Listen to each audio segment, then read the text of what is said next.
You ask Tiger to solve. This deals with linear equations with one unknown. The final result is r equals 7. Let's solve it step by step. Simplify the expression. Expand the parentheses. Multiply the coefficients. Simplify the arithmetic.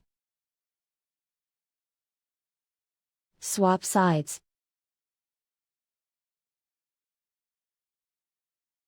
Group all constants on the right side of the equation. Add 28 to both sides. Simplify the arithmetic.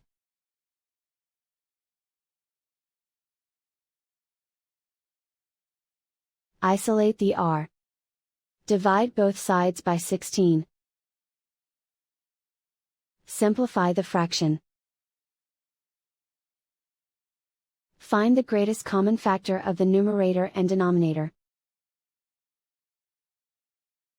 Factor out and cancel the greatest common factor. And so the final result is r equals 7.